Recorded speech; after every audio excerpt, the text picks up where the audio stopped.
Bonjour à tous et merci d'être avec nous. Nous sommes dans le boucantage médiatique du vendredi. Je salue mes deux courageux confrères qui sont venus. Ils viennent quand même. Non, il faut dire, Nathalie m'a appelé, elle ne pouvait pas être parce qu'elle devait être à Sainte-Anne. Et Jean-Claude, lui, il est parti à Bouillante. Il dit, moi, il a plongé en bas de l'eau pour se déconnecter un peu. Nous connecter. Nous restons connectés. Bon, alors, on va parler dans l'info tout à l'heure de la signature du schéma départemental des services aux familles. Un reportage de Didier Félix. Le repas de Noël à Saint-Vincent-de-Paul. Mais oui, Saint-Vincent-de-Paul, où les pauvres se réunissent, c'est Saint-Vincent-de-Paul, on pourrait même dire. Réalisation de chocolat de Noël. On parlera avec Maxime Morel de ce Noël qui se fait aussi chez nous, puisqu'il y a des producteurs de chocolat que vous connaissez. Et puis, on ira faire un petit tour à Paris avec Maurice Cessé. Sinon, mais aujourd'hui, nos invités, mais nous sommes trois, mais nous quelqu'un quand même, puisqu'on doit parler de Mayotte, messieurs. On doit parler aussi de la mort d'un responsable du Parti communiste. Mais surtout, il y a un sujet qui fait l'actualité, mine de rien. C'est ce qui s'est passé à la plénière du conseil départemental, où il y a une intervention du préfet de l'État. Et beaucoup de gens se posent la question, est-ce que nous sommes revenus à la période de 1946 où c'est l'État qui dirigeait le conseil, les assemblées. Et puis par rapport à ça, je suppose que vous avez dû voir le papier de notre confrère Pierre-Édouard Picot sur ce qui s'est passé à la région, où la région aujourd'hui pose la question, est-ce que chez lui c'est en majorité ou en minorité chez lui-même? On va en parler. Voilà un petit peu ce qui va faire la une de la presse tout à l'heure, on va en parler, et puis on va recevoir plus tard Isma Hugonin pour de l'eau en toute sorte, et Marilyn Ferdi, la directrice du opérationnel du campus Luminance. On commence par les unes du journal, des journaux, les unes, ce que nous avons retenu cette semaine. C'est parti, on va voir tous ces unes, je pense, peut-être qu'on commence par une nouvelle semaine. Eh bien voilà, le collecteur 24 est sorti, alors explication. Ben, c'est traditionnel, chaque année on fait un numéro où on essaye de présenter un peu ce qui s'est passé pendant toute l'année à travers une sélection d'articles. Bon, c'est de manière très discrétionnaire, on fait ça un peu entre nous, on choisit des choses qui nous ont beaucoup plu, certaines qui nous ont moins plu, mais globalement on essaye aussi de faire dans le positif. Alors il y a beaucoup de dessins, hein, enfin je ne sais pas. Mais j'imagine. Ouais, c'est très illustré, avec très peu de texte. J'ai pas envie de dire que nouvelle semaine devient une sorte de caribule. c'est ça. Une version papier de caribule. Hein? Voilà. Et donc on a très peu de texte, mais on a pris parmi les caricatures les plus. Et qu'est-ce que, de ton point de vue, qu'est-ce qui retient l'actualité pour cette année 2024 dans ton collecteur? L'article ou les trois articles qu'il faudrait absolument avoir lu ou relu? Alors moi, je pense que l'aéroport Maryse Condé, moi, je pense que ça a beaucoup marqué. Alors, le conflit autour de l'eau, évidemment, hein, les changements, ça, forcément. Et puis aussi, ça n'est pas spécialement guadeloupéen, mais les JO et la place que ça a occupé avec... les Guadeloupéens ont quand même régné. Et donc, forcément, ils ont rénéré, même. Oui, tout à fait. Ça, c'était vraiment ce sont des moments importants qu'on retrouve dans le journal de manière très illustrée, effectivement. C'est le dernier numéro de l'année? C'est le dernier numéro de l'année, puisqu'on aura un numéro à partir du 30 parce que forcément on annonce l'année d'après, mais là pendant les fêtes, là on n'en aura pas. Donc c'est celui-ci que les gens pourront s'offrir au même prix que d'habitude pendant les fêtes. Combien de pages? On est comme d'habitude à 52. 52, bien, voilà. Deuxième journal, deuxième une. Ça vient le temps que... Alors voilà, c'est Nouvelles Étincelles. Gros cas au patrimoine culturel de l'humanité, 10 ans déjà. Christian CS n'a pas pu venir, vous comprenez pourquoi, puisqu'il est pris dans 2 décès cette semaine au niveau du Parti communiste. Il y a Raymond Lada, un ancien du parti de la région de Saint-Claude, dans le sud, et on a appris ce matin le décès de M. Claudie Chipotel. Alors, Claudie Chipotel, on va lui rendre un petit hommage rapidement, puisque personnellement, je l'ai connu à l'époque où j'étais journaliste à l'Étincelle. C'est un journaliste, d'abord c'est un enseignant. Il a beaucoup contribué au cyclisme, au VCS dans sa région, et aussi à Sainte-Anne. Et puis c'était un fer de lance du Parti communiste guadeloupéen dans cette région-là, dans la région de Sainte-Anne, et même au niveau de toute la Guadeloupe. C'était un gars très, très droit dans ses bottes, comme on dit. Et du point de vue de ses écrits, je me souviens, il n'y a pas de cas rigoler. Et comme on dit que son âme repose en paix, c'était ce qu'on appelle un vrai militant. 81 ans, il a eu, je me souviens, il y a quelques mois, j'avais eu contact avec lui à l'époque du 80e anniversaire du journal L'Étincelle, et il nous avait dit qu'on n'a pas bon. Et effectivement, il s'en est allé et qu'on salue sa mémoire. On continue avec les unes. Prochain. Alors, le progrès social, le procureur Éric Morel, c'est une interview de Jean-Claude Rod. Je ne comprends pas pourquoi nous disposons toujours pas en Guadeloupe des moyens pour lutter contre les trafics. Pour faire autant de venir ici, peut-être. Il faut savoir. Et puis, Jean-Claude a fait un petit focus sur une plénière singulière. Justement, on va en parler tout à l'heure dans notre débat. Dernière une, si on en a une, oui, je crois que c'est France Antilles. Les ex-patrons de la Seine-Saint-Maur sont condamnés. C'est un très ancien débat. Je me souviens avec Jacques, d'ailleurs. Nous étions allés au 20e ou 30e anniversaire de la Seine-Saint-Maur à Saint-Martin. 20e 20e, c'était en Guyane, non? En Guyane, on était allé en Guyane. À l'époque, le Seine-Saint-Maur régnait de toute sa splendeur. Et depuis lors, on voit que les choses ont particulièrement changé puisqu'ils ont été condamnés. Alors je lis un petit peu, Marc-Paul Romana et Jean-Paul Fischer, anciens directeurs de la société, ont été reconnus coupables hier, donc, de prise illégale d'intérêt, d'abus de biens sociaux, de favoritisme. Ils ont été condamnés à de lourdes amendes. Les avoirs de Mme Bélénus sont confisqués, à hauteur de 350 000 €. Il n'y a pas joué rien. Bon, cela dit, elle gagnait bien sa vie à l'époque. On s'en souvient. C'est pas une critique. Bon, c'était comme ça, habitant à Adélier, et ça a été condamné. Bon, j'imagine qu'il va y avoir un appel. Oui. Un peu comme Bernard Pancrel qui a été encore condamné. On disait la semaine dernière qu'il était noyé, mais je ne sais même pas qu'est-ce qu'on peut dire aujourd'hui. Ça va être compliqué pour lui. Oui, mais son avocat a dit qu'il fera appel. Bon, voilà pour les unes. On va entrer dans le vif du sujet. Alors, je veux qu'on revienne un peu sur... avant de parler de Mayotte, puisqu'on va beaucoup parler de Mayotte aujourd'hui, on va parler de ce qui s'est passé au conseil départemental, puisque dans le journal de Le Progrès social, Jean-Claude Rod, qui n'est pas là, mais il nous l'a signalé, dit que c'était une réunion un peu particulière. On écoute un peu ce que disait M. Losbar lors de cette plénière. Nous avons voulu que le préfet, conformément au texte, puisse venir présenter son rapport d'activité et que les élus puissent l'interroger. C'est une très bonne chose puisque cela a permis aux élus de pouvoir s'exprimer, de demander des informations sur un certain nombre d'actions, des compétences qui relèvent de l'État. Et aussi, c'était l'occasion pour chacun de se rendre compte de la nécessité de simplifier, puisque très souvent, des politiques publiques sont difficiles à mettre en œuvre parce que c'est trop compliqué, de clarifier quelles sont les compétences de l'État, quelles sont les compétences du département ou des autres collectivités, mais surtout cette volonté qu'il puisse y avoir une véritable stratégie territoriale pour avoir accès à certains fonds. S'il n'y a pas une communion entre l'État, les collectivités, nous n'allons pas pouvoir obtenir ces possibilités, mais surtout que nous ayons des stratégies adaptées à notre territoire et en tenant compte de nos réalités. Donc tout cela nous conforte dans cette démarche, le rapport avec l'État, mais aussi nous conforte de cette nécessité d'une évolution, de mieux clarifier les compétences, mais surtout permettre que les politiques publiques soient adaptées à nos réalités. Alors voilà ce que moi je dis et je prends mes précautions pour être bien clair. Traditionnellement, alors ça c'est obligatoire, c'est prévu par la Constitution que de temps en temps que l'État et les collectivités se rencontrent. Mais quand on voit un peu la configuration dans laquelle ça s'est passé la semaine dernière, on a comme le sentiment que l'État a repris la main sur les collectivités parce que en fait, M. Losbar le dit, il faut qu'on demande des choses, etc. Or, tout ce qui peut être demandé là, ne nécessitait pas, me semble-t-il, et j'ai eu des élus qui me l'ont dit, ne nécessitait pas une plénière. Ça pouvait se faire en comité restreint, pas au grand public.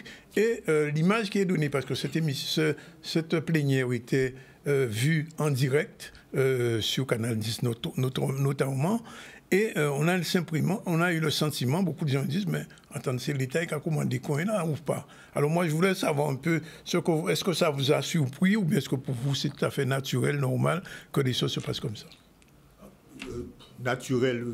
Bon, c'est la communication qu'il y a autour de ça qui pose problème. Déjà, on a été très tôt informés par les services de l'État et par le département que ça allait se faire. On se dit, mais pourquoi est-ce qu'on avait besoin d'annoncer une solennité pour quelque chose qui est somme toute normal que les services du département rencontrent les services de l'État? Est-ce que tous les élus l'ont apprécié de la même manière? Je ne sais pas, mais visiblement non. Mais ce qui est surprenant, c'est que le rapport d'activité qui est présenté par l'État, c'est le rapport 2023, qui est présenté fin 2024. Donc on se dit, bon, mais pendant ce temps-là, qu'est-ce qui s'est passé? Ça veut dire que sur le recul qu'auraient pu avoir les élus départementaux auraient pu avoir sur ce rapport d'activité, il n'a plus beaucoup de sens parce qu'il date déjà d'1 an. Donc on peut se poser la question. C'était ça le prétexte pour qu'il y ait une rencontre. Maintenant, la solennité qu'il y a autour, c'est vrai que ça pose question. Le président du département, en toute légitimité, il le justifie. C'est une affaire de forme. C'est une affaire de forme qui ne devrait pas choquer, en fait, outre mesure, sauf effectivement parce que c'était solennel. Et puis aussi la date du rapport d'activité. On est fin 2024 pour vous présenter un rapport 2023. Si le rapport de 2024 est présenté fin 2026, ça posera un problème aussi. Alors, j'ajoute quelque chose à ce que tu dis, parce qu'un élu m'a dit, mais normalement, ce genre de choses se faisait en commission permanente. Oui, c'est C'est-à-dire vrai. une commission permanente restreinte, où le public ne voit pas tout cela, et s'il y a des demandes, alors il y a même quelque chose de surprenant, il y a un élu qui a interpellé l'État, demandé à l'État, qu'est-ce que je dois faire pour développer la Guadeloupe? Là, ça devient grave, là. Comme un des préfets, là, qui de passage en Guadeloupe pour 3 ou 4 ans, quand il fait en tant qu'élu pour développer le pays. Oui, ça veut dire qu'il y a eu un problème d'impréparation aussi, parce que si soit le préfet vient, il présente son rapport d'activité, à la limite, on lui dit, mais bonne journée, et puis on continue nos affaires. Oui, pas besoin de... Parce que le procureur était là, responsable de la police, enfin, vraiment, on avait l'impression d'une reprise en main totale du conseil départemental. Le préfet a dû être surpris. Lui-même, on pourra écouter le préfet tout à l'heure. Tout à l'heure, je t'écoute. Juste pour la boutade, je dirais que Lucette Michaud-Chevry doit se retourner dans complètement. Alors, je pense qu'il y a une stratégie politique derrière ça, de communication. C'est clair. D'abord parce que Guy Losbar et le GUSR sont dans leur stratégie de populariser ou en tout cas faire passer dans la population cette idée de gouvernance. Oui. Mais il ne faut pas aller trop loin, il ne faut pas aller trop vite, il ne faut pas montrer une sorte de rupture, selon moi, avec l'État. Il faut se faire accompagner. Il faut peut-être pas se faire accompagner, mais en tout cas montrer qu'on est aux côtés quand même de l'État, il n'y a pas de rupture totale. Mais oui, mais il ne faut pas oublier quelque chose, messieurs, quand même, on est dans la décentralisation, normalement. Tout à fait. Alors, est-ce que ça, c'est un exemple de décentralisation? Ah non, ça doit être a posteriori. A posteriori, d'accord. Et puis ça pose le problème des autres élus, comme tu l'as souligné tout à l'heure. Si ça se fait en commission permanente, tous les élus qui sont là sont parfaitement conscients de la stratégie. Ils ont leur dossier. Olivier, là, c'est vrai qu'il y a certainement une stratégie de la part du GUSR de montrer effectivement qu'il y a, en tout cas qu'on travaille avec les services de l'État, pas d'inquiétude, et peut-être à la limite, ils sont avec nous. Mais quand ça se fait en petit comité, c'est pas un problème. Mais s'il y a des élus qui sont en train de demander au préfet, mais qu'est-ce qu'on doit faire? Je pense que ça a dû irriter Guy Losbar aussi. Mais non, mais ça, c'est un problème. D'autant plus qu'on est dans une période, on ne l'a pas dit, mais on est dans une période de non-gouvernement. Oui, tout à fait. Au moment où je vous parle là, le gouvernement français n'est toujours pas nommé, enfin, sauf si vous avez l'information. Non, il y a un Premier ministre. Mais il y a un Premier ministre. En tout cas, Emmanuel Macron qui doit nommer le gouvernement sur proposition. Ce week-end, c'est ça? Je ne sais pas. Il a quitté il est à Djibouti, il va passer la Noël. Il est à Djibouti en ce moment. Avec les soldats. Il rentre dimanche. Voilà, donc pas avant dimanche, au moins. Pas avant dimanche. Selon vos informations, parce qu'on a vu une liste paraître, tu m'as envoyé, je l'ai reçu, tu l'as reçu aussi. Semble-t-il c'est un fake? Apparemment. Enfin, il y a beaucoup de choses plausibles dessus. Certainement, on se dit qu'au Rotalio qui resterait. Alors, Rotalio, va-t-il rester ou pas, finalement? Il est pressenti fortement, oui. puisque apparemment François Bayrou a demandé à ceux qu'il reste en poste au ministère de l'Intérieur. Et des DOM, c'est ça? Non, puisque le ministre délégué est directement rattaché au Premier ministre, donc rattaché à François Bayrou pour le moment. En attendant peut-être un éventuel... Mais oui, mais il y a la fameuse loi sur l'immigration. Et là, Rotalio y tient. comme le RN aussi. Oui, tout à fait. Ouais. C'est peut-être... il y a un jeu autour de ça. Sur les ultramarins aussi, on a vu, les 10 ultramarins, on a vu apparaître le nom de Camille Galap sur la liste. On ne sait pas si Justine Bénin qui était anciennement... Il était socialiste ou modem? Socialiste. Il est socialiste. En fait, je ne sais pas s'il l'est toujours, mais enfin... à mon avis, M. Galap est loin de ses préoccupations puisqu'il a été nommé président d'université récemment. Il doit être indépendant, donc ça m'étonnerait qu'il... Donc c'est un fait que... Alors pour revenir... Il manque Justine Bénin, qui est du modem. Elle est aussi sur la liste? Elle n'est pas sur la liste, mais comme il est du modem, on peut s'attendre à tout. C'est possible. Oui, c'est possible. C'est possible. Alors, elle était du modem. Je vous donne un scoop, il n'est plus un scoop. Est-ce que vous savez que Coriola était modem? Oui. Ah, tu le sais, toi? Oui, il était candidat. Il était un candidat même du modem. Enfin, bon, depuis lors, il a changé son fusil d'épaule, mais enfin... Alors, on va écouter ce que dit le préfet rapidement lors de cette plénière, et puis on va parler un petit peu du GUSR.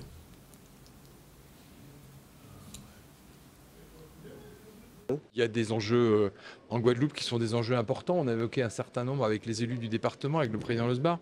Il y a les enjeux de sécurité et les enjeux de sécurité routière avec une année 2024 qui finit de façon tragique et qui appelle de la part de tous les acteurs et des services de l'État, des services du département à une mobilisation extrêmement vigoureuse. Et, on a des enjeux économiques, on a des enjeux en matière effectivement d'eau. Comment le dossier de l'eau avance aujourd'hui en Guadeloupe. Sur le plan économique, il y a des enjeux effectivement en matière de développement des infrastructures sportives, des infrastructures culturelles, des infrastructures médico-sociales, etc. Donc voilà, pourquoi ça avance parfois pas assez vite? Est-ce que c'est des problèmes de normes? Est-ce que c'est des problèmes de contraintes environnementales? Est-ce que c'est des problèmes de mobilisation des moyens financiers? Voilà, donc il faut qu'on parle de tout ça. On ne travaille pas tout seul. Enfin, le message que les services de l'État font passer, c'est que chacun n'est pas dans sa ligne de nage. Ça n'a pas de sens de travailler chacun dans son coin. Il faut qu'on travaille ensemble les uns et les autres, parce qu'en fait, toutes ces compétences sont des compétences entre l'État, les collectivités et le département. Ce sont des compétences partagées. On est une république qui est à la fois une république déconcentrée et une république décentralisée. Voilà, donc il y a des compétences dans les collectivités, il y a des compétences dans les services déconcentrés de l'État. Et ça ne marche que si effectivement on travaille ensemble. Je ne sais pas si vous avez remarqué la tête des élus pendant la présidence du préfet. Et en fait, le préfet a donné la feuille de route. Oui, totalement donné la feuille de route. Alors, à écouter le préfet, c'est une démarche partenariale. Oui. Je ne sais pas si dans la population ce sera perçu comme ça. J'ai pas l'impression. Ce que j'ai entendu, c'est pas, et même avec des élus à qui j'ai discuté, c'est pas du tout l'idée qui se fait. Je pense que ça a été. Alors, ce qui s'est passé vient quand même après quelques semaines, enfin 2 ou 3 semaines après le congrès du GUSR, où M. Losbar a créé un groupe à l'intérieur du conseil départemental. Et c'est là qu'on revient à ce que tu disais tout à l'heure, ou toi aussi, il y a une démarche politique. Oui, mais Olivier l'expliquait bien tout à l'heure. Là, il y a une stratégie du GUSR aussi de positionnement comme interlocuteur privilégié avec l'État. Oui, de l'État. Donc c'est certain que c'est certainement cohérent, hein, mais en même temps, c'est le couteau à double tranchant parce que ça peut être perçu aussi comme se faire adouber par l'État à un moment crucial où justement on demande plus de responsabilité. Et le préfet ne se gêne pas pour dire effectivement il y a de la déconcentration, il y a de la décentralisation. Mais il a dit quelque part, rien ne se fait, les choses n'avancent pas. Oui. Et il a cité effectivement une liste de choses qui ne vont pas. Enfin, en tout cas, qui ne sont pas de son registre. C'est ça qui est quand même particulier. Oui, parce qu'il n'a pas cité le contrôle de légalité, par exemple. Oui. Non, mais là, à écouter la liste égrenée, ce ne sont déjà pas de la compétence de l'État, mais peut-être pas totalement du département non plus. Oui. Donc pourquoi les citer là Justement, il cite ça là, devant le président. Quand même, dans son discours, il a dit ça, c'est quand même grave. Alors, dernier aspect de ça, alors, on va prendre la pause. Il y a un autre problème qui se pose, c'est que M. Chadus, M. Losbar a créé ce groupe à l'intérieur du conseil régional. Ça veut dire que Chadus est en minorité dans sa propre région? Alors, Au comptage, il est majoritaire. Il est majoritaire quand même? 17 à 16. 17 à 16? Oui, oui, mais ça va être, chaque fois, ça va se jouer à une, deux voix près. Deux voix. Oui. Ceci dit, le CUSR a créé un groupe au sein de la majorité. Au sein de la majorité, Oui, c'est ça le problème. Au sein de la majorité. Alors, est-ce que le groupe GUSR ira jusqu'à affronter Richalus en faisant voter l'opposition avec lui? Oui, c'est ça le problème. Ouais. C'est ça, parce que comme il y a le groupe Pays Guadeloupe aussi. Ouais. Alors, dernier point sur cette question, de votre point de vue aujourd'hui, qui est entre Chalus et Losbar le mieux adoubé, le mieux représentatif au niveau de l'État français aujourd'hui?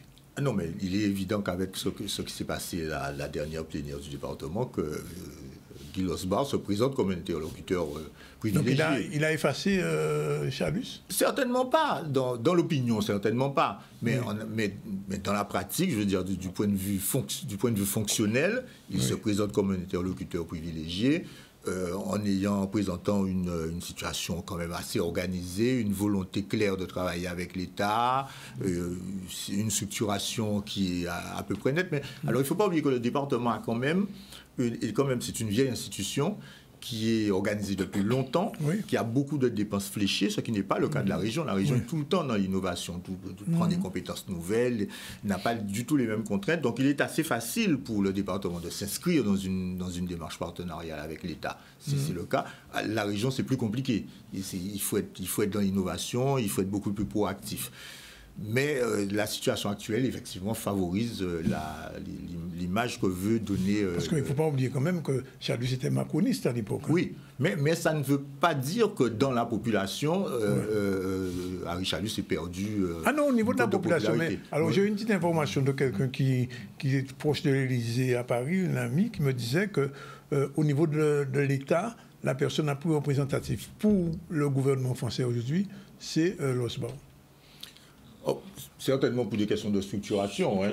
Oui, fonctionnement, structuration. Voilà, des questions de structuration, de fonctionnement. Et puis, Guy Losbar a aussi développé depuis quelques années déjà une sorte de communication, de stratégie où il s'impose sur plusieurs dossiers qui ne sont peut-être pas de sa compétence, pas un leadership, mais en tout cas une parole. Ce que tu dis là est très vrai. Je donne un exemple. Au niveau de l'université, la région a pris beaucoup de retard sur le financement. Guy Losbar, qu'est-ce qu'il a fait? Il a créé une espèce de, pas une bourse, mais enfin une sorte de moyen pour permettre aux étudiants de pouvoir bénéficier d'un certain nombre de sommes. Et ça aussi, ce sont des choses qui... Oui. Juste une petite parenthèse, on se souvient qu'à la fin de la crise sanitaire, on avait vu que Guy Losbar avait fait avec son directeur de cabinet une tournée des ministères, alors qu'on n'avait pas tellement l'habitude de le voir là-bas. Il a été reçu par tout le monde. Et il continue. Voilà, comme un représentant du territoire, comme chef d'État, il a été reçu. Il y avait dès ce moment-là l'affirmation d'une démarche. Oui, il a pris la main. Parce que Chalus a été à un moment donné l'homme du macronisme ici, enfin pour l'État, et puis aujourd'hui c'est... Oui, il y a eu un changement. Il y a un changement, mais ça veut dire qu'on va en parler tout à l'heure, les élections de 2027 commencent déjà à se préciser. On prend la pause et on se retrouve tout à l'heure pour la suite de ce débat sur le bocantage médiatique sur l'information. À tout de suite.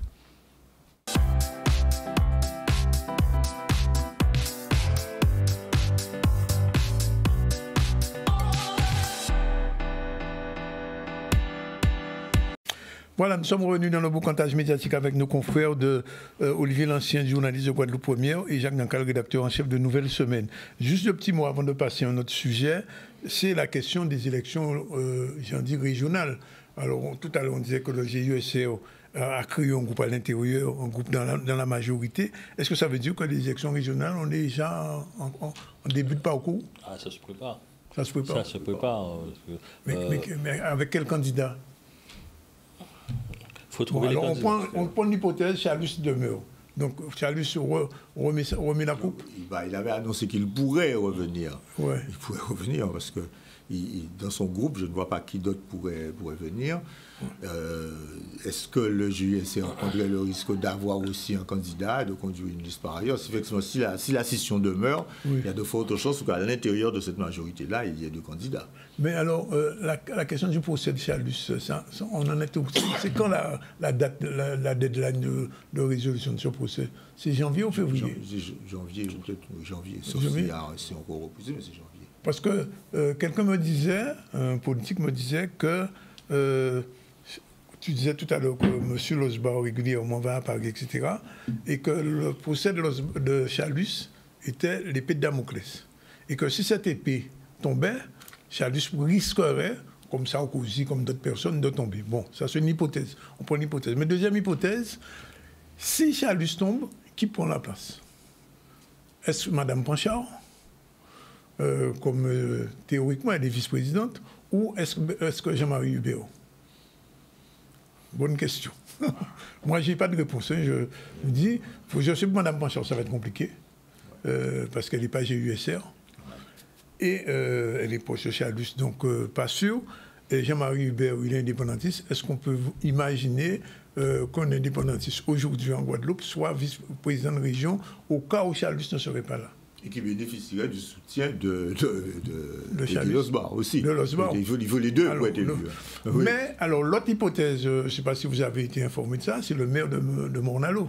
Oui, ça a été envisagé déjà, oui. Et depuis donc, la première fois. Alors on me dit que Losbach est en train de prendre des précautions au cas où il aurait son groupe, et à ce moment-là, il n'y aurait aucune difficulté à faire élire le maire de Morne-à-l'eau comme président de la région jusqu'en 2028, Bardaï, et de 2025 à 2028, la région serait en totale conformité avec le projet Losbach. Donc c'est quand Olivier disait tout à l'heure, il y a une stratégie politique, ça rejoint un petit peu ce que tu disais. Oui, il y a forcément une stratégie politique et pas à 2-3 ans, à 5, 10 et... Oui. Parce que de toute façon, la question de l'Assemblée unique n'est pas encore à l'ordre du jour. Même s'il y a un congrès prévu dans les mois, il y aura un congrès probablement au premier trimestre, mais ça ne va pas régler le problème de l'Assemblée unique. Donc, on est déjà dans le parcours présidentiel de la région. Alors, 2 petits mots sur ce communiqué qu'on vient de recevoir de la mairie de Basse-Terre sur le fameux parking. Tu t'es déjà garé à ce parking? Garé une fois, mais c'était assez compliqué. Oui. C'était pas très fréquenté et c'est un peu cher. C'est un peu cher. Oui. Lui, il ne vient pas à Basse-Terre souvent, donc on ne peut rien garder là. Personnellement, je ne passe rien pour rien garder là. Alors, donc, ce parking, on va voir la photo tout à l'heure, c'est un parking qui avait été créé par Mme Chevry, on se souvient. On n'a jamais compris pourquoi. Elle a créé ce parking qui pratiquement ne sert à rien. Et donc, la municipalité de Basse-Terre a entrepris une démarche de transformer ce parking en lieu commercial. Alors, faudra-t-il le laisser tel qu'il est comme une sorte de meuble qui ne sert à rien, ou alors essayer de lui donner une autre vie? Et c'est ce qu'André Attal a fait. Et le tribunal administratif qui avait été saisi contre cette décision vient de valider la création de ce lieu commercial. Donc, les commerçants de Basse-Terre, bien sûr, ne sont pas contents, parce que 2 centres commerciaux à moins de... démarrer, c'est quoi? 2 kilomètres. 2 kilomètres. C'est pas... Alors, il va falloir savoir comment ça va fonctionner. Bien. Alors, on parle un petit peu de Mayotte, puisque c'est Mayotte qui est l'actualité. Vous avez vu tous les images. La grosse question qui s'est posée depuis le début de la semaine, savoir combien de morts. Alors, on en parlait tout à l'heure. C'est très difficile de savoir combien de victimes réelles on a. On voit des images assez désastreuses, avec des tôles partout, des maisons écrasées. Que là-bas, c'est... Voilà. L'habitat était précaire. L'habitat est très précaire. En plus, on a, sur les 300 000 personnes plus ou moins recensées, il y a peut-être 150, voire plus encore de migrants, de personnes qui sont venues, qui ne sont pas répertoriées, qui sont là. L'habitat est précaire, donc il y a des risques que ce soit détruit, ça c'est normal. Mais on a vu l'expérience que nous avons dans des cyclones. Ça ne veut pas dire forcément qu'il y a beaucoup de décès, puisque c'était du vent, des tôles, les gens arrivent toujours plus ou moins à s'abriter à ce moment-là, puisqu'il n'y a pas eu de grosses inondations. Quand il y a des crues, forcément, il y a des tsunamis, il y a beaucoup de morts. Là j'imagine qu'en regardant les destructions Beaucoup d'experts s'affolent, se disent il va y avoir beaucoup de morts dessous. Je n'en suis pas vraiment sûr. Et puis la deuxième hypothèse que vous avez évoquée vous-même tout à l'heure, c'est qu'on ne sait pas combien de gens il y a. Donc forcément, c'est très difficile de savoir combien de morts. Les personnes, même étant des migrantes, ne sont pas venues se dire « Ah oui, mais il y avait mes 2 frères qui étaient là, bon, ils sont plus là, machin, voilà. Etc. » Parce qu'il y a, surtout qu'il y a M. Retailleau sur place. Donc, oui, c'est pas le moment de dire « Et Darmanin avait essayé de lancer une opération, on se souvient. Tout à fait. Oui. Donc, je crois qu'il y a ce problème-là. Alors, et puis, dernier élément dont on a parlé tout à l'heure, c'est le fait qu'on a une population majoritairement musulmane, où on doit enterrer les morts dans les 24 heures. Et là, il n'y a pas de pompe funèbre, il n'y a rien. Donc, très certainement, il y a des personnes qui ont été enterrées. On ne saura jamais. Mais je ne suis pas du tout sûr qu'on soit à des milliers de morts. Si on atteint une centaine de décès, parce qu'il n'y avait pas d'inondation, il n'y a pas de glissement de terrain énorme, il n'y a pas de gens portés par des coulées de boue. On a vu un peu ce que ça a donné. Et c'est une chance. Parce qu'il y a eu beaucoup d'eau. Je pense que la situation a été beaucoup plus dramatique. Juste pour compléter, ce qui est choquant, c'est d'entendre les politiques au niveau national pousser des cris d'orfraie, alors que Mayotte a été départementalisé il y a quelque temps, 101e sous Nicolas Sarkozy. Et 101e département, on pourrait dire 101e roue de la France, parce que 40% de l'habitat à Mayotte était précaire. Oui. C'est inimaginable dans un département français. Alors j'ai entendu quelque chose tout à l'heure sur une radio française où le président du gouvernement français il disait que l'eau va être rétablie dans les 48 heures. Or, ça fait des années qu'il n'y a pas d'eau il a dit rétabli pour tout le monde. Hein. Oui. On ne va pas comprendre qui Jean-Michel qui a fait ça. C'est pas la première fois qu'il donne des délais intenables. Il a dit à peu près la même chose ici il y a 2 ou 3 ans.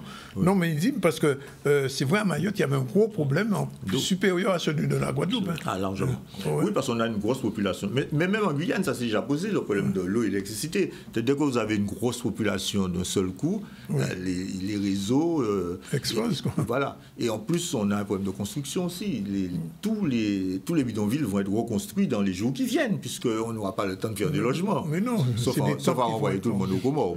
Sauf puisqu'il y aura une loi spéciale et la nomination d'un apparemment préfet chargé de la reconstruction, sauf à nommer un Gustin.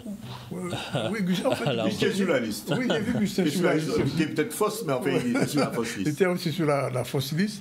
Donc, ça veut dire que Mayotte va ressusciter, alors. Ça va être difficile, les conditions. On a vu ça en Guyane aussi. On ne voit pas très bien comment ils peuvent faire, puisque cette population-là va reconstruire. On ne pourra pas le faire à temps. Ça va peut-être les légitimer aussi. Une fois que vous les avez érigés en tant que victimes, vous ne pouvez pas les expulser. Oui. Et donc, s'ils sont légitimés, ils vont s'installer encore plus et ça va être très compliqué. Alors, écoutez Emmanuel Macron qui était à Mayotte pendant 2 jours. Il a annoncé, bien sûr, une reconstruction, l'arrivée de l'eau un peu partout. Bon, on va voir comment il va faire. Mais aussi des renforts de forces de l'ordre et de l'armée pour éviter justement les pillages, les problèmes de sécurité, la reconstruction et expulser. Oui. Expulser les gens, ça va être très compliqué là, parce que tout le monde peut dire j'ai perdu ma carte d'identité. Bien sûr. Les immigrés, là, mais non, je suis né là, pour aller chercher dans la mairie ou pas trouver. Alors, autre chose quand même qu'on remarque, c'est que pendant sa visite, curieusement, il a été chahuté. Ah, très chahuté. Très chahuté. Alors, comment vous expliquez ça? Parce que, alors, il y a 2 choses. Il dit d'un côté, sans la France, vous seriez complètement abandonné, etc., etc. Bon, ça c'est son point de vue. L'aide internationale existe. Quand les pays ne sont pas dépendants, il y a une aide internationale qui est une solidarité. Et là, la France se trouve dans une situation où il y a peut-être 2 mois avant, même avant avec l'ancien Premier ministre, on avait décidé de refermer les robinets des subventions, des budgets pour ces régions-là. Et puis subitement, là, aujourd'hui, est-ce que les vannes vont s'ouvrir? Alors, ils sont obligés de faire quelque chose, de toute façon, puisqu'on est quand même... Il y a une loi qui reconnaît une situation de catastrophe naturelle. Qui a pris du temps. Une calamité naturelle. Et non, mais comme d'habitude, en fait, on constate aussi qu'il y a une absence de prévention. On l'a vu pour Saint-Martin, par exemple, où la partie néerlandaise, il y avait un navire militaire qui était au large, qui attendait pour intervenir. Ouais. Les cyclones ne viennent pas d'une seconde à l'autre, ce n'est pas un tremblement de terre. Ouais. On a quand même affaire à un phénomène qu'on va venir. Il n'y a pas de prévention. Dans une période où forcément il y en a, et on le rappelait l'autre jour, c'est que la Guyane est le seul département, le seul territoire français qui n'est pas sur la route d'un cyclone ou d'un typhon. Ouais, donc ça veut dire qu'on n'a aucune procédure pour prévenir. Et on sait déjà qu'il y a des bidonvilles, on sait. Donc résultat, il faut un temps, et puis on ne sait pas, et ni en termes de construction non plus. On voit dans beaucoup de pays, on arrive à faire pas du précaire, mais on arrive à faire de l'habitat rapide, intermédiaire, adapté à la population, parce que ce sont quand même des gens qui ont l'habitude de vivre ensemble. Il n'y a pas de dispositif de prêt, il n'y a pas de situation de crise. Or, le gouvernement est lui-même en situation de crise. Ouais. Ça veut dire que pour prendre des décisions, s'ils y arrivent à ce moment-là, ça veut dire que bon, finalement, on n'a pas besoin de changer de Premier ministre, mais bon, on peut continuer, hein, au fond. Il y a cette situation ponctuelle du cyclone qui est passé, mais les Mahorais sont assez remontés depuis plusieurs années. Déjà, c'est un département qui a voté 2 fois Marine Le Pen. Oui, Rassemblement national. Aussi, oui. Donc, et à des taux importants. Marine Le Pen, à chaque campagne électorale, il va, il est reçu. Donc, c'est un département qui a déjà des problèmes, des dysfonctionnements qui ne sont pas réglés depuis plusieurs années. Et les Mahorais cherchent des solutions. Et la solution apparemment, d'après les huées et les appels à la démission d'Emmanuel Macron, Emmanuel Macron, en tout cas, n'est pas la solution. Mais de toute façon, Emmanuel Macron ne va pas démissionner, c'est évident. Alors, il y a quand même une difficulté, parce que vous avez tous entendu ce qui s'est passé entre Pau et le gouvernement et le Premier ministre, qui a préféré aller... alors, quelqu'un disait, un journaliste disait que comme on ne sait pas combien de temps il va rester comme ministre, il préfère verrouiller son poste de maire et d'aller se rassurer à Pau plutôt que... Et en revenant sur toutes ces déclarations, il était contre le cumul des mandats. Maintenant, il est pour. Oui. Il était contre le fait qu'un membre du gouvernement reste maire. Il a changé d'avis. Et j'ai entendu un socialiste dire qu'il n'est pas sûr qu'il... Non, c'est un LFI qui a dit il n'est pas sûr qu'il passera Noël, mais enfin, comme Noël, c'est dans 2 jours, au moins il passera Noël. Mais est-ce qu'il va tenir? C'est ça la question qui se pose. Est-ce qu'il pourra tenir? Parce qu'il voulait faire un tiers de droite, un tiers de gauche et un tiers de centre. Est-ce qu'il arrive? La gauche dit non. Il peut mettre 3 mois à trouver l'équilibre. Et à ce moment, il 3 mois. Ah oui, il peut jouer à la Macron, c'est-à-dire faire durer le plaisir. Non, il va falloir que dimanche qu'il y ait un gouvernement. Et la gauche ne veut pas aller au gouvernement. Les socialistes ne veulent pas. Ouais. Les socialistes, ni les Verts. Ouais. Donc il va se retrouver... Et les LR demandent la loi sur l'immigration avec le Rassemblement national, et lui, il n'en veut pas. Et il demande aussi la proportionnelle. Ouais. Ouais. Pour le moment, le seul allié objectif de François Bayrou, c'est Marine Le Pen, qui ne se prononce pas du tout sur le cas de François Bayrou. Le Premier ministre doit faire face à une opposition forte entre LFI, les socialistes, enfin et même NFP, pas aussi des macronistes, même des macronistes. Et même Emmanuel Macron, parce que l'épisode la petite bagarre, là. de Pau et l'épisode de Mayotte, François Bayrou a quitté la Réunion sur Mayotte 20 minutes avant le terme. Et il est parti à Pau. Et dans obligeant Macron à aller... Et dans le temps, Emmanuel Macron a annoncé que lui, il partait. Parce que Macron n'avait pas prévu d'y aller tout de suite. Non. Il dit j'irai dans les jours qui viennent. Et du coup, Macron était obligé d'aller et se faire huer à la place de...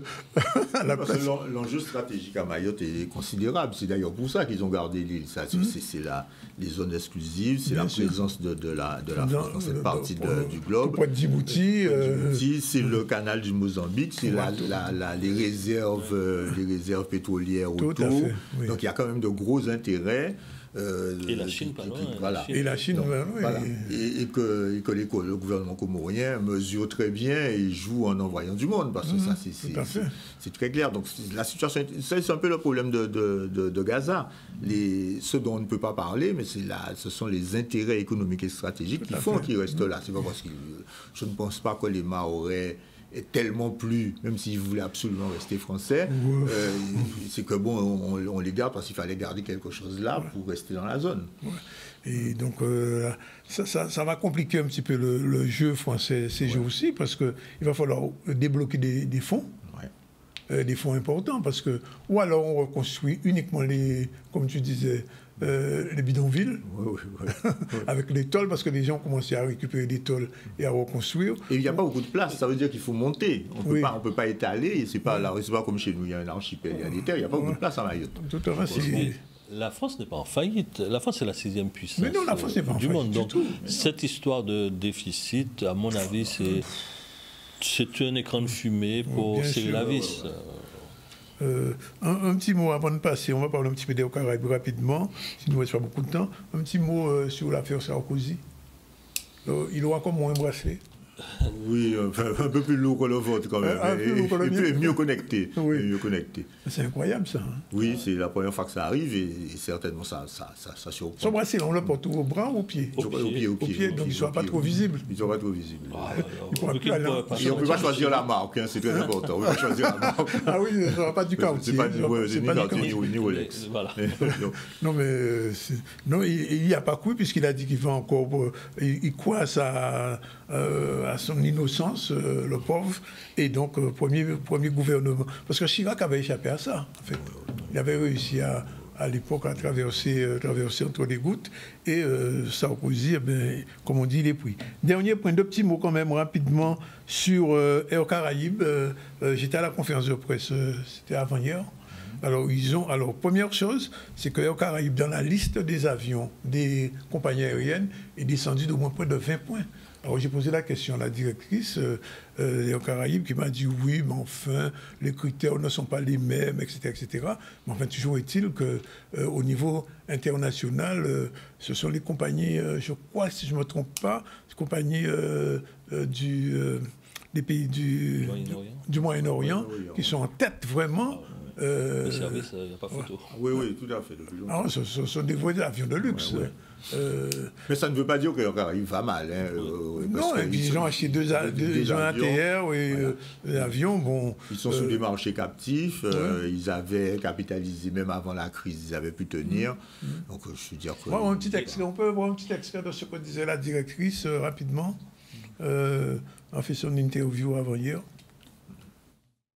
Cette année, le groupe Dubreuil a fêté ses 100 ans, et 100 ans de succès, 100 ans aussi avec plusieurs générations. Le pôle aérien donc, fait partie de ce grand groupe, donc ça fait partie de nos forces, ça fait partie aussi de nos atouts par rapport à d'autres organisations avec des gouvernances familiales qui sont dans la transmission, dans la pérennité, mais aussi dans l'attachement qui n'est pas seulement un attachement financier, mais aussi un attachement émotionnel à l'ensemble de leurs projets. Après cette longue période Covid que nous avons eue Voilà, en fait, Air Caraïbes, quand même, s'est fait doubler par Air France. Air France a gagné 2 places, c'était 9e. On a perdu 2 places, c'était 7e, devenu 9e, et Air Caraïbes est un petit peu en bas. Mais, alors, il a été précisé qu'il transporte 1,5 million de passagers chaque année. Entre nos régions, Guadeloupe, Martinique, France, etc. Au niveau régional, bon, ça ne s'est pas renforcé, à part au Saint-Domingue. Ils ne vont pas à Miami, ils ont dit qu'ils ne vont pas à Miami, mais la compagnie ne se porte pas si mal que ça. C'est quand même un gros groupe, parce qu'il y a Air Caraïbes, mais il y a French-Bee qui a inventé un modèle... Et Corsair n'est même pas classé. Hein. Oui. French-Bee qui a inventé un modèle de voyage où il faut tout payer à l'intérieur. Oui, effectivement. Donc, ce n'est pas un groupe qui se porte mal. C'est beaucoup. Voilà, 2 petits mots. Alors, votre Noël, messieurs. Comment vous trouvez le Noël cette année?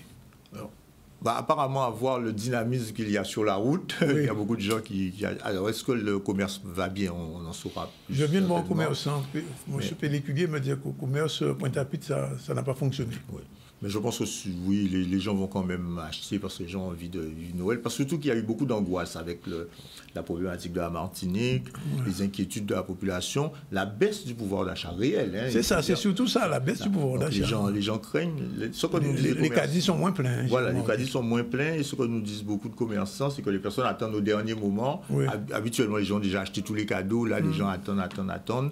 une prime, quelque chose. Donc la situation est un petit peu plus difficile et plus tendue. Il y a aussi des comportements un petit peu plus responsables, une volonté de consommer local un peu plus. Les gens sont plus prudents.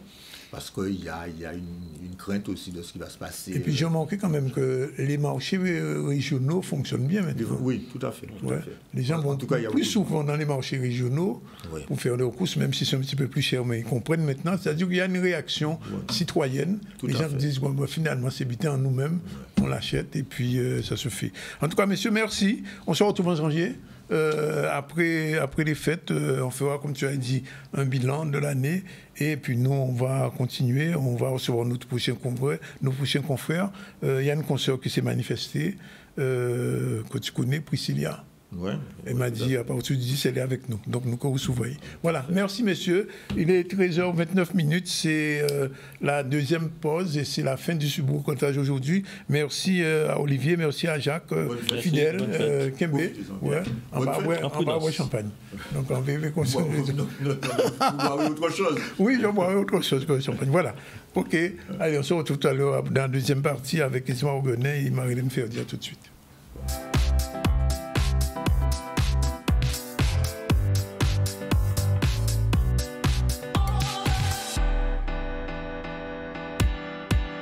Voilà, il est exactement 13h36. Nos deux derniers chroniqueurs sont là. Madame Ferdi, bonjour. Bonjour, monsieur Zandoni. Et monsieur Ismaël Hugonet, bonjour. Bonjour tout le monde. Avant, quand même, je tiens à remercier nos amis de Nouvelle Semaine pour leur une, mais aussi pour leur recto, parce qu'ils ont fait quelque chose de fantastique pour Caribule. Et c'est mon graphiste là qui a fait l'image. Et donc, les jeunes, les parents, si vous avez des enfants qui veulent participer au concours de bande dessinée de manga de Caribule, eh bien, portez mon œuvre, c'est jusqu'au 30 mai, la date de limite de participation. Et l'inscription se fait sur htpcaribule.bd.com. Voilà, c'est dit. Et merci donc à Nouvelle Semaine qui, chaque année, nous donne une force. Et c'est comme ça, dans la confrérie des gens qui travaillent avec nous, eh bien, ils font des efforts. Alors, on commence par Ismaël. Tu vas faire un petit rappel rapide d'un petit peu de la situation pendant les derniers mois en Guadeloupe. Alors, ça, je l'ai dit, parce que l'année là a fini. Et ni 3 ans que le syndicat SMGAG ni de l'eau en Guadeloupe. Et nous avons essayé de regarder en quelle situation la Guadeloupe est. Ça qui est triste, ce n'est pas le monde qui est pessimiste, mais nous ne pas faire un pas. Au contraire, en cas de nous reculer. Et pourquoi nous avons reculé? Parce que là, on a regardé, on a vu ça, c'est Jean qui a fonctionné, on a dit que ça n'a pas intéressé eux. Ou pas non? Parce qu'on a regardé bien. Parce que on a dit qu'il n'y a pas qu'à prendre conscience qu'il y a un service public. Un service des règles, ni des de fonctionnement. Par exemple, nous avons un manque de respect total à les usagers. Par exemple, souvent dans les bilans, nous dire son absence de réponse à réclamation. Ou ça va nous réclamation. Il faut qu'on réclame dans les normes ou lettres recommandées ou quoi, ben une réponse. Jamais moi qui a fait plusieurs courriers, pas pour réponse. Ben c'est mon là qui est en difficulté. Il n'y a pas de secrétaire. Bon. Or, il y a recrutons un certain nombre de jeunes pour la relation personnelle, 15 jeunes. En pas si vous faites, si vous pas fait, mais nous tellement brisé mon relation clientèle, nous avons nécessité. En cas de dire comme ça, pas dénigrer en cas de SMGAG, parce qu'en pour structure là, pourquoi nous structure pour une politique globale. Mais vraiment, il y a un dernier pour comprendre que après 3 ans, ces messieurs pensent, ils trouvent une situation calamiteuse, mauvaise. Mais quand même, près de 25 000 compteurs qui bloquaient.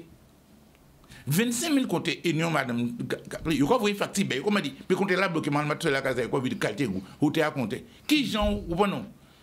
Mais c'est d'être une priorité de mettre au moins un compteur pour savoir comment on l'a. Je vais prendre un exemple concret. La matin, au moins, 2 ans, casa est vide, il y a une facture à 1 200 €. Vous comprenez? C'est un manque de respect. Non, c'est très grave, parce que si vous voulez, nous avons un manque de respect à client là, à usager là, et c'est pour ça. Parce qu'on service, tant que nous payons comprendre que nous avons un service public, ça veut dire que nous avons une responsabilité, il faut rendre un service. Et on a l'argent. Puisque même si tout le monde va payer, et c'est là qu'il va payer là. Et vous savez, l'esprit à ce bouc-là, ouais, les gens, ils vont payer. Il faut faire payer pour cela, il ne pas payer là. Mais c'est l'état d'esprit là. Alors, d'autres butins ont dit. Alors, ça, nous avons constaté, d'ailleurs, la commission de surveillance en membre, je ne sais pas qui est présent, c'est là, ça, qu'a fait un bilan, il a montré que finalement, la situation à les usagers dégradée.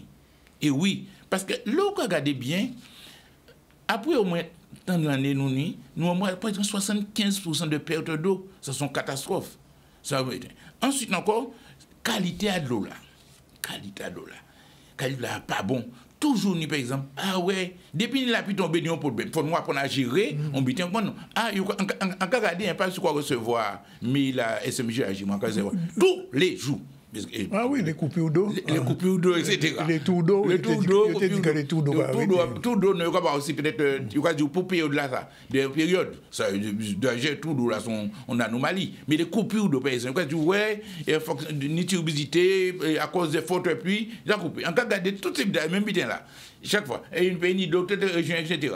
Mais communication, SMGAG, sont communication toujours pour apprendre clients et usagers les mauvaises nouvelles. Mais où sont en société quand même. Il faut mettre en communication pour faire avancer, est-ce que vous comprenez? Mais il y a qui des mauvaises nouvelles. Ah, on va couper l'eau là. Donc il y a qui ça nous va voir. On va regarder, on va passer à Simé, on va regarder les communications. Il y a qui mauvais comme ça. Mais en communication, il faut faire mon avancer. Oui, il faut avoir information. C'est fait, mais il faut aussi permettre d'avancer. Alors, on dit qu'il par exemple, difficulté à position d'usine, nous pouvons la couper. Et on côté le planning des cours d'eau du 16 au 22 novembre. C'est une aberration des cours d'eau. Il ne peut pas faire autrement, parce qu'il y a peut-être tout l'eau là. Mais quand nous avons fait tout d'eau, à don service, puis ça n'a pas existé.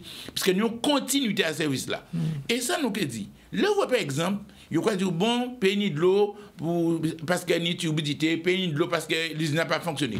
Mais il n'y a pas qu'à prendre.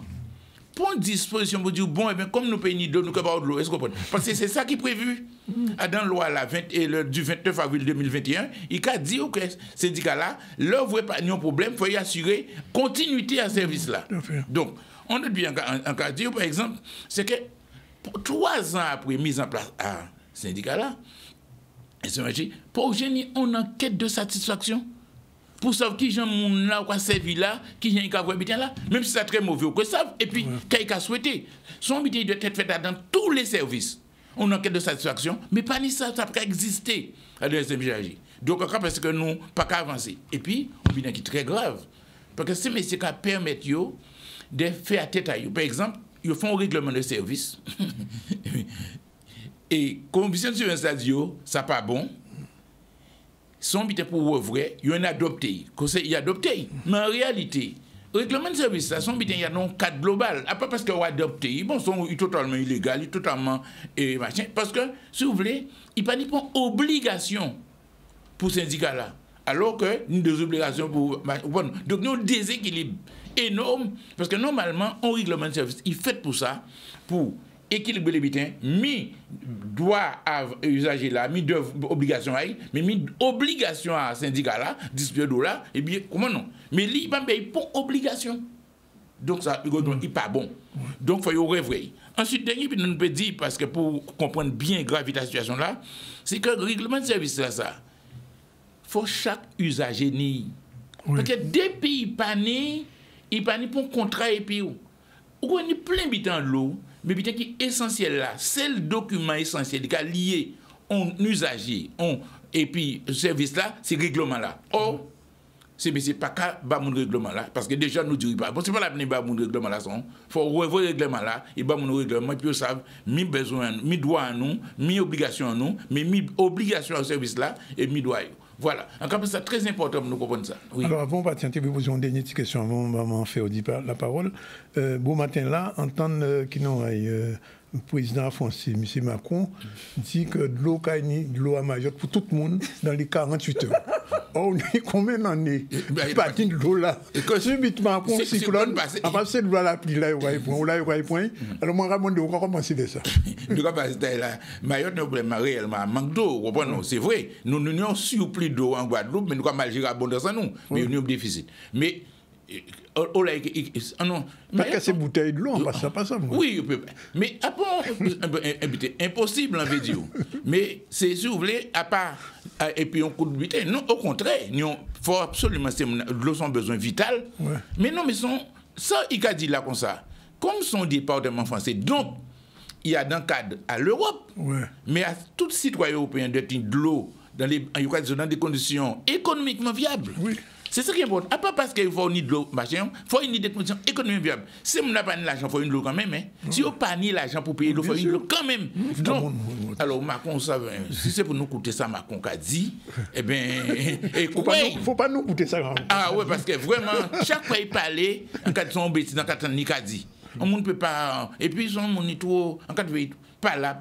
Qui a dit ça, après ça, il dit ah oui, il ne peut pas battre tout le monde de l'eau. Il dit que tout le monde gagne de l'eau. Mais dans les 24 heures, tout le monde gagne de l'eau, Mario. Peut-être que nous pouvons chinois. Son grand drame qui a passé là, parce qu'au point de combien de monde en réalité. Il ne peut pas dire. Ça, beaucoup bien, il ne peut pas dire. Parce que nous avons immigré là. Et ces immigrés là, ils n'ont pas de papier. Oui, mais donc là, il y a mort, et c'est les musulmans. Les musulmans, là, au mort, 24 heures. C'est 24 heures. C'est qu'on juif. Donc, ils payent un savent combien de monde qui mort, ils payent chercher à savent non plus. Parce que si on vient savent comment c'est mon ami, ils disent, ah, c'est musulman, évidemment. Donc, ils ont qui ça veut dire, on est 32 morts, et puis 100 blessés. Bref, on finit. Bon, on en est pour. Et continuer, vider de l'eau assis. Mais moi, quand on dit, pas un pessimiste, mais quand on manque. Nous pas prendre concert. C'est pourquoi nous l'avons dirigé de là. Ou bien sur un bateau, sur un bateau en mer, et puis bateau là quand il arrive, et puis on pas dire bon, mes priorités, on nous fait un effort aussi ça. On n'a pas qu'à voir ça. Comprenez? Puisque c'est peu par an, pas d'autres monde dehors. C'est peu par nous casser. Vous peut-être qu'à prendre des mesures pour ça se fait peu par an. Bon, donc quand ça vraiment c'est lamentable. Bien, 13h42 exactement, nos 43. Et tout de suite, c'est le générique de JCL. C'est parti avec Mme Ferdi. 46 exactement. Le journal du campus Luminance, c'est l'info sur l'audiovisuel, le cinéma et la culture.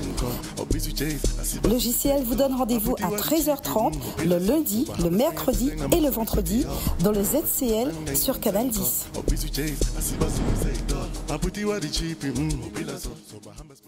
Madame Ferdi, IA. Bonjour, monsieur Zodroni, ZCL News. Alors, vous rappelez rapidement ce qu'est une IA open source. Vous avez dit que vous allez en parler. Alors, Alors, c'est vrai que, non, lundi, on a beaucoup parlé de l'open source et j'avais promis aujourd'hui qu'on va donner quelques exemples d'IA en open source. Donc, on va revenir rapidement sur l'open source. Alors, on va essayer d'y aller schématiquement. De côté, on a les grandes la tech. On peut les nommer. Meta avec Facebook, on a X, exemple, on a OpenAI avec ChatGPT. Ce sont les super puissants de la tech qui, eux, ce sont des entreprises qui innovent dans l'intelligence artificielle ou dans des applications qui sont fermées, dont ils sont le propriétaire et qui détiennent le code source. Donc le code, c'est si on peut, c'est l'écriture, si vous voulez, de l'application avec ce qu'on décide de mettre dedans. Personne ne peut mettre le nez dedans, c'est extrêmement confidentiel. Et vous savez, dès la création d'Internet, il y a cette culture qu'il faut que ça soit ouvert à tous. On a aussi les Anonymous. On a comme ça des groupes qui font en sorte que tout ce qui se fait sur Internet sera gratuit. Parce qu'on sait très bien, depuis au moins 20 ans, qu'il y a eu un virage où on a vu toutes les possibilités d'Internet et où on voit comment il y a une spéculation sur Internet avec ces grands groupes de la tech. Eh bien, l'open source, ce sont des individus qui ont un niveau d'expertise aussi et qui ont décidé qu'il faut rendre tout ça gratuit et accessible pour tous. Et donc, c'est quoi? C'est qu'on va créer les mêmes applications avec les mêmes caractéristiques, les mêmes performances, sauf que chacun pourra y mettre ce que vous voulez. Pour schématiser, c'est comme si vous avez une recette de cuisine, Danick, et vous avez des ingrédients. L'avantage de cette recette, pour le même résultat, chacun pourra changer les ingrédients, mettre ce qu'il veut. S'il est végétarien, il va mettre des légumes. S'il préfère le poisson, il va mettre du poisson, mais ça reste la même recette. Et s'il aime les concombres? Eh bien, il va mettre des concombres dessus avec sardines, d'accord? Et avocat. Et donc, le but, c'est ça l'open source. C'est que ces fameux ingrédients, c'est les codes. Chacun peut le faire. Mais en plus, ce qui est intéressant, c'est qu'on a dit qu'il y a le partage, mais il y a aussi le principe des forums, parce que dès que l'application bug, eh bien, vous avez toute cette communauté qui collabore d'experts qui vont faire en sorte de l'améliorer. Donc, ça, c'est valable pour l'open source en général.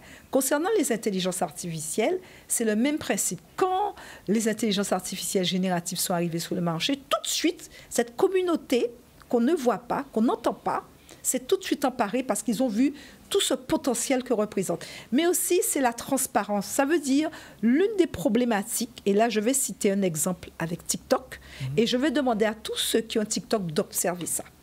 Vous ouvrez votre TikTok, vous demandez à ce que TikTok ne soit pas... on vous demande si vous voulez que TikTok puisse aller sur vos contacts. Vous dites non. Vous allez observer, alors que vous n'avez pas donné l'autorisation à TikTok d'aller sur vos contacts, TikTok vous proposera systématiquement, comme par hasard, des gens sur vos contacts. Donc, ça veut dire de façon insidieuse, mais Meta aussi, c'est pareil avec Facebook. Ces gens-là ont accès à vos contacts alors que vous avez dit que non. Même Gmail, pareil. Gmail, Google, Microsoft, tous ont accès à nos contacts puisqu'ils nous les proposent. Et donc, qu'est-ce qui se passe? C'est que c'est ce que dénoncent tous ces experts qui travaillent dans l'open source, c'est cette lutte parce que ces données qu'ils récupèrent, qui sont nos données personnelles, ça vaut de l'or, c'est monnayé, c'est même vendu sur des marchés. Et c'est pour ça qu'on dit aux gens, protégez-vous. Et quand l'expert, donc Manuel Saint-Cyr, était venu à notre masterclass pour expliquer l'intelligence artificielle, il a expliqué, il a dit, l'alternative, c'est une intelligence artificielle open source parce que là, vos données, vous ne les donnez pas. Alors, ce que j'ai proposé, chose promise, chose due, j'avais dit que j'allais donner pour cette fête de fin d'année, c'est notre cadeau, puisque nous, on fait une veille permanente. Alors, je dis nous, c'est notre cadeau. Alors, je dis nous parce que derrière moi, il y a tout un réseau de personnes où on se tient au courant, qui font des remontées d'informations, qui surveillent cette histoire d'intelligence artificielle qui progresse grand vite. Alors, on va déjà parler d'une intelligence artificielle qui n'est pas encore sortie en France, mais que certains déjà utilisent. C'est la fameuse intelligence artificielle Sora. Donc, si on peut voir la petite infographie qu'on a créée. Donc, on va reprendre au début. On a Sora. Sora, c'est l'intelligence artificielle que OpenAI, donc qui a créé ChatGPT, et le but de Sora, écoutez bien, M. Zandronis, c'est créer une vidéo qui fait que Manuel Saint-Cyr a fait partie de ces experts que OpenAI a choisi pour tester Sora et qui a réalisé, et donc à la rentrée, on vous fera une projection du film de Manuel Saint-Cyr, donc le vendredi de la rentrée, où vous allez découvrir le film, et il l'a fait en créole guadeloupéen. Mais c'est en guadeloupéen? En créole, non, parce que la plupart des vidéos ou dans le cinéma, c'est du créole haïtien, puisque c'est là où il y a le plus de locuteurs en créole qui utilisent le créole, sont les haïtiens. Et donc, il a tenu à le faire en créole guadeloupéen pour pouvoir montrer ce qu'est capable de faire Sora. Et ça va révolutionner. Donc, alors, il faut savoir que tout de suite, la communauté en question qui travaille sur l'open source a tout de suite proposé l'équivalent de Sora avec les mêmes fonctionnalités que Sora, alors que Sora n'est pas encore arrivé en français. En fait, Sora, c'est le logiciel qui permet de faire une vidéo à partir d'un texte. Non, c'est pas ça. C'est une intelligence artificielle d'OpenAI qui va permettre de créer une vidéo à partir d'un texte. Si vous voulez, mais même ça, vous pouvez le faire à partir de texte, même d'image. Vous lui donnez, il vous le donne. Sora, alors il faut savoir que c'est pas encore arrivé en France, mais vous pouvez vous abonner, d'accord? C'est une intelligence artificielle qui est totalement payante. Totalement payante. Et c'est vrai que ça va bousculer tout ce qui va se faire en matière d'audiovisuel. Alors, vous avez l'équivalent de Sora, c'est Enyuna. Alors, je ne sais pas si on peut le voir à l'écran. Enyuna, si on peut voir Enyuna. Alors, pour ce Enyuna par Tencent. Donc, Tencent, c'est l'entreprise qui a créé Enyuna. C'est l'équivalent d'OpenAI. Alors, écoutez-moi bien. Si vous voulez tester cette application qui est gratuite, qui est en open source, pour créer des vidéos gratuitement, je vous donne le lien, vous notez, vous tapez replicate, replicate.com/Tencent, donc Tencent comme c'est écrit à l'écran, /Enyunan comme c'est écrit à l'écran. Donc là, vous pourrez tester pour voir la puissance de cette intelligence artificielle. Alors, j'ai noté pour les gens, je me demande après, c'est replicate.com. Replicate en anglais. Oui, mais bon, pour ceux qui ne sont pas anglophones, je dis bien, je le prononce, je le francise, c'est replicate. Oui, mais si vous pouvez mettre ton cas, je ne veux pas mettre ton cas. C-A-T-E. Bon, merci. D'accord? .com/Tencent/Enyua. Alors, ne vous inquiétez pas, vous allez sur Donc, je vais mettre dès la fin de journée toutes ces informations sur tous nos réseaux sociaux, Instagram, Facebook. Donc, vous tapez Campus Audiovisuel Cinéma, vous aurez toutes ces informations. Ensuite, Younan, attention, Younan, c'est 2 N ou un seul N? Parce que là, alors, UN, comme c'est écrit à l'écran, si on peut garder l'infographie à l'écran, voilà, comme c'est écrit à l'écran. Alors, sauf que, ah non, à l'écran, il manque, c'est un UNA. Donc, c'est N-U-N-Y-U-N-A. C'est N-U-N? N-U-N-Y-U-N-A. De toutes les façons, on va vous mettre toutes ces informations sur nos réseaux sociaux. Alors, une autre... alors, j'ai testé celle-là. C'est une IA qui permet de générer des images à partir d'un texte. Là, on parle sous des images. Donc, en anglais, c'est Stable Diffusion. Tu dis, par exemple, Marilyn Ferdi me donne un texte. Non, parce qu'on a dit à partir d'un texte, il faut écrire, il faut marquer, monsieur Zandronis, il ne faut pas en parler. Non, je dis Marilyn Ferdi. Non, il faut les marquer, il faut l'écrire, monsieur Zandronis. On a dit à partir d'un texte. Mais vous avez... Voilà. Ce qui donne. Donc, il y a Stable Diffusion 3.5 large. Moi, j'ai testé. Les images sont photoréelles. Et je veux, tenez-vous bien, beaucoup de personnes qui sont dans la bande dessinée utilisent cette application, cette intelligence artificielle. Ben voilà, ça tombe très bien. Pour pouvoir faire... Il y a eu des mangas qui ont été réalisés, parce que je sais que vous avez votre manifestation, tenez-vous bien, en utilisant Stable Diffusion 3.5 large. Pareil, vous allez trouver toutes ces informations sur nos réseaux sociaux pour les tester. Et pour Stable Diffusion 3.5, il y aura une interface. On vous donnera l'interface qui vous permettra d'accéder à cette intelligence artificielle open source, gratuite, et comme d'habitude, où vous pourrez même modifier le code si vous savez vous débrouiller en codage. Ensuite, une intelligence artificielle qui est l'équivalent, enfin, de ChatGPT. Donc, on a eu la vidéo, l'image. Après, on va aller sur une intelligence artificielle qu'on dit... En français. Oui, mais c'est généraliste, ChatGPT. Eh bien, ce sont les Français qui ont créé... Elle est gratuite? Elle est gratuite, c'est en open source. Je vous donne que des intelligences artificielles open source, c'est Mistral. Alors, pourquoi j'ai tenu à vous donner Mistral?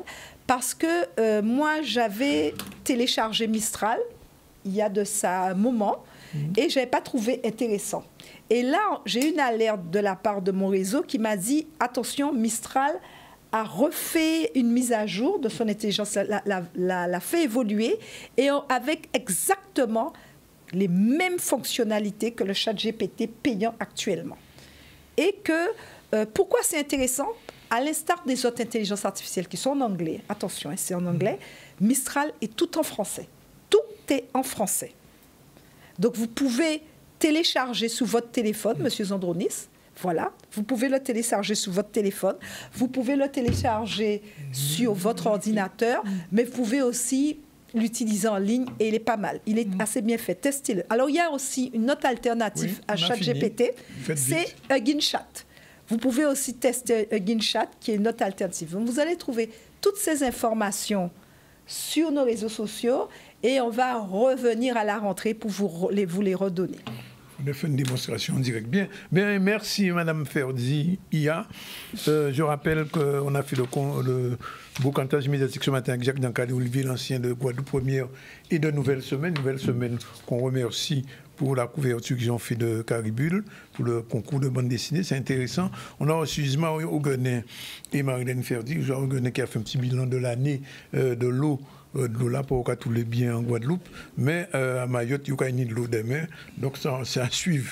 Et Marilyn Ferdi nous a fait un spécial open source pour l'IA. Elle a donné au moins 4 références qui sont importantes. Sinon, au niveau de l'info du jour, on a parlé de la signature du schéma départemental des services aux familles, du repas de Noël avec Saint-Vincent-de-Paul, de la réalisation de Choco de Noël, et ce soir avec, comment il s'appelle, Harold, et puis le Ride for Will de 35 km, c'est un hommage à Wilfried Benizeo. Nous, on se retrouve lundi. Mardi, c'est le spécial ZCL pour les chroniqueurs, mais aussi pour les auditeurs. On aura des musiciens, des chanteurs, du Goka, et nous, à part Noël, nous avons fait une petite fête pour Boutan, on est là au ZCL après 10 ans et on va vous retrouver ensemble avec toute l'équipe du ZCL et les gens qui seront là. Sinon, bon week-end à vous. Restez prudents sur les routes. J'ai déjà 51 morts, on est trop morts sur la route. 4 jeunes qui morts, ils ont été résidus dernier là hier. C'est un jeune handballeur, très bon, malheureusement. type gamin, 19 ans. Et il y a une fille de 19 ans qui est morte de la dengue aussi, la cousine de Loa Latchman, fille de Saint-François, aussi atteinte par la dengue, parce que nous avons dengue à couvrir et il faut faire attention à ça.